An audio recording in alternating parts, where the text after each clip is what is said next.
My next guest is coming off a really impressive UFC debut, getting it done at UFC Seattle. It's Austin Vanderford back here on the program. Austin, how you doing, man? I'm doing good. Thanks for having me, and good to see you. Yeah, it's good to see you too. Of course, it was a bit of a whirlwind last week. You end up getting the win. I got to know, though, where does that win rank in terms of career highlights? You've had a lot of big moments in your career, but to go and fight in Seattle and get the big reception and everything, that's got to be near the top, if not the top. Oh, dude, that's easily number one for Okay. sure. I mean, just the whole conglomeration of everything. Taking it on short notice, making my UFC debut, getting to finish, the little altercation after, and then being in Seattle, having my entire family there and in the crowd. It was amazing. It would have been hard to dream something up that good. So we talked right after the fight ended, and obviously everything went great. I mean, minus the push and everything, which I still think is kind of funny because, like, if people know you, like, you're a pretty nice guy. So for like any sort of conflict that's like outside of fighting, it was probably like I was surprised that it happened. Everyone's surprised that it happened, and I saw a little bit like I wouldn't blame you. You were kind of like, dude, what are you doing? And then you like flipped them off and stuff. That must have been kind of neat for people to see that because I think people who know you personally, you're not really like that outside of fighting, right? Yeah. I mean, I like to handle my business, when it's time to fight, but I'm also, wouldn't shy away from anything.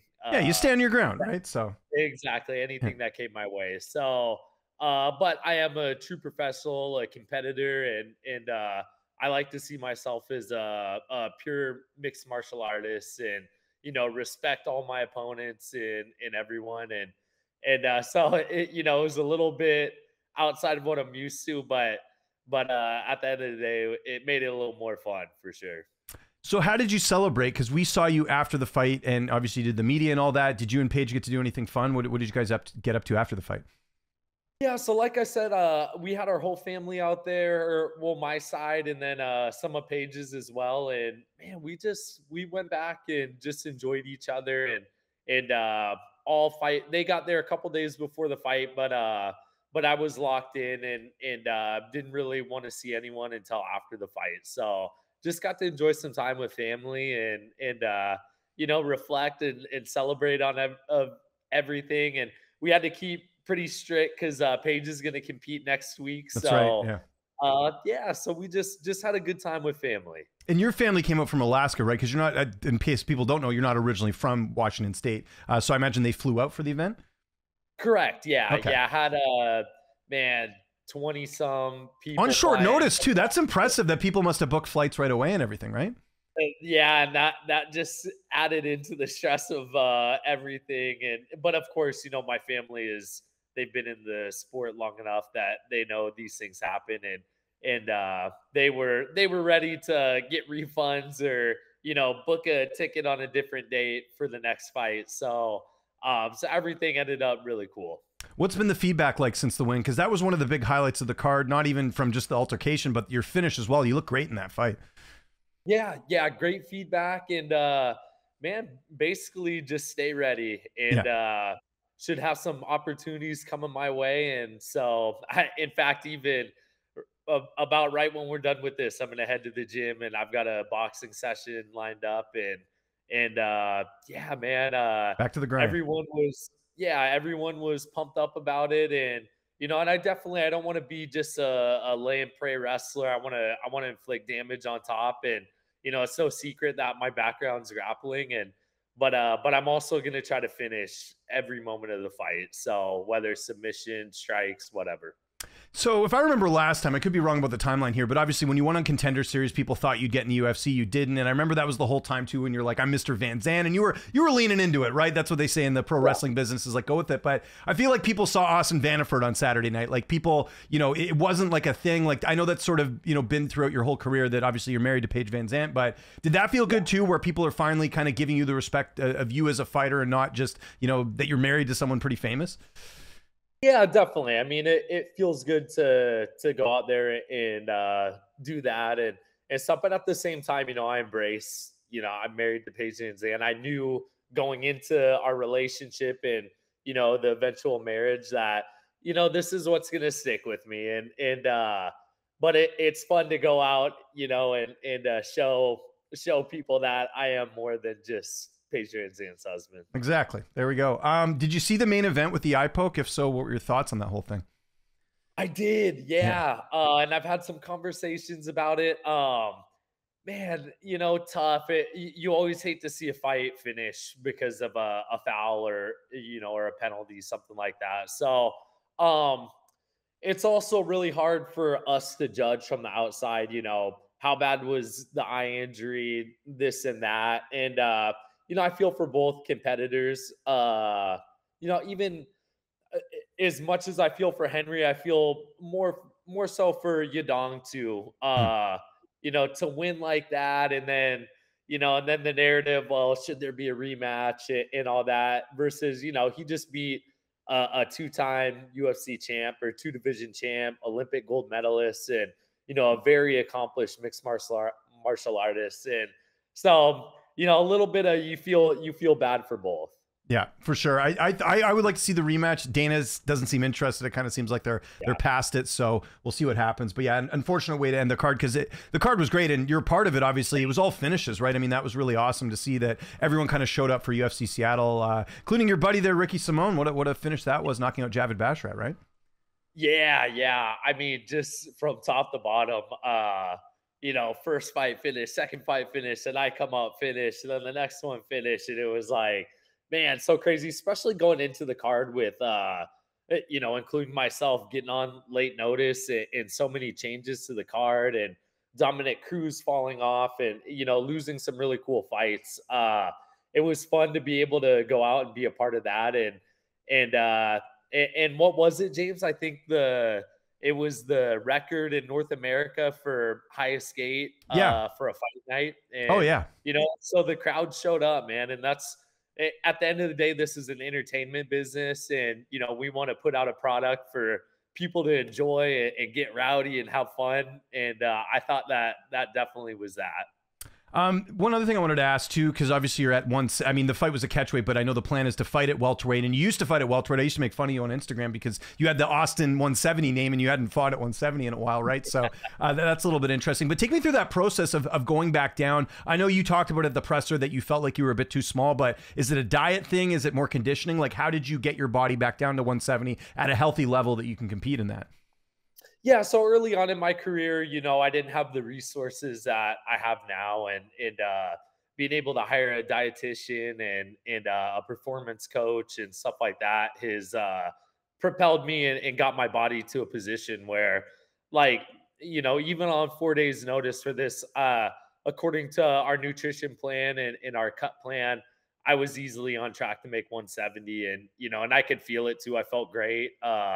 Never really had to suffer too much in the weight cut, and I think just that reevaluation period between when I left Bellator to where I'm at now. Of course, I endured an injury, and that took like a year to get everything squared away. A couple operations and stuff, and but then it was a time for me to reflect on everything and review, like, okay, what are our goals going forward, and what are the steps we need to take to make that jump, and I've said it over and over again, the two losses that I endured in Bellator at the end there were the best things that ever could have happened in my career, and it put me in that spot where you really have to make a hard decision with yourself, and I had gotten to a point where I felt really good about my career and where I was going. And sometimes we overlook some of the small things, and the small things make the biggest difference. So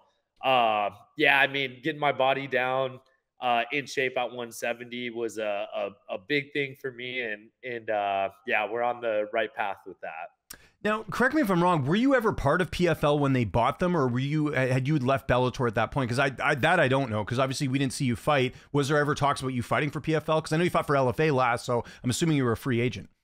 Yeah, so man, I'm trying to remember back, when the purchase was made, and they decided to go together. I believe I had got offered a fight, there was something, but I was asking for fights, Yeah. and they were never coming up, and that was at 185. I hadn't made the decision yet to go down to Oh, 178. interesting. Okay. Yep.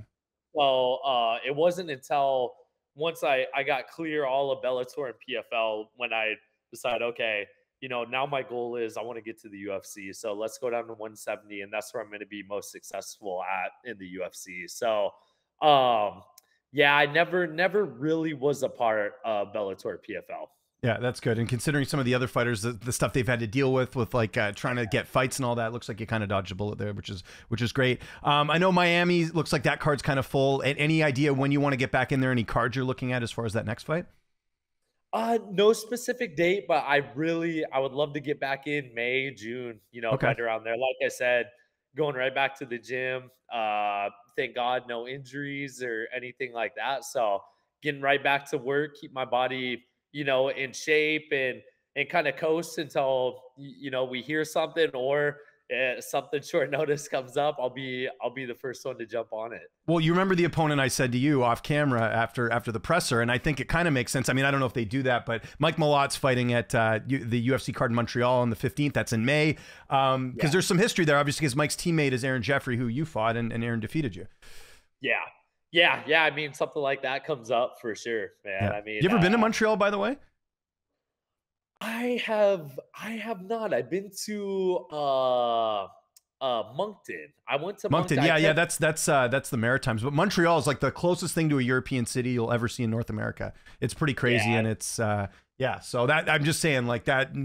Stay on standby for that. Maybe something happens there, but I guess at this point too, you're so early in your career that I guess you're kind of at the mercy of the UFC and who they give you, right? Yeah, 100%.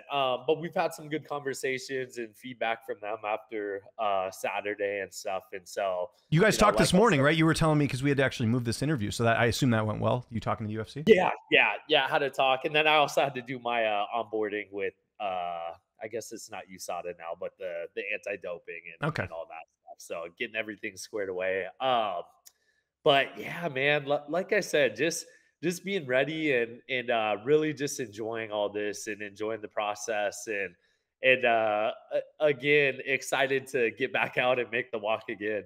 At the top of your division, we got the welterweight title fight coming up as well. Belal Muhammad, Jack Della Maddalena on that Montreal card. Who do you see edging that one out? Look like it was supposed to be Shavkat. He's not ready, so JDM steps in. Who's got it? Do you think?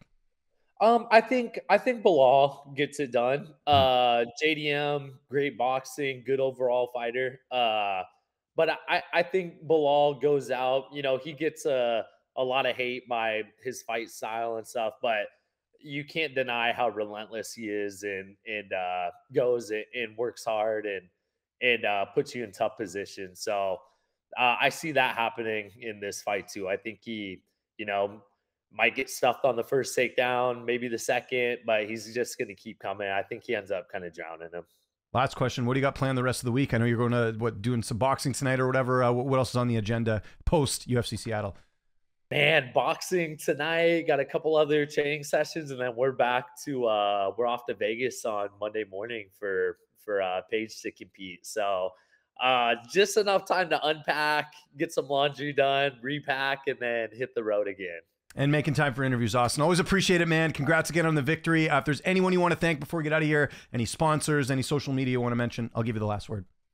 Yeah, man, just American Top Team, Dan Lambert, my coaches, Bahumpa, King Mo, Ivan Anderson, my wife Paige, and just my family and stuff. So really thankful to be in this position, and I'm excited to go out and work my way to the top.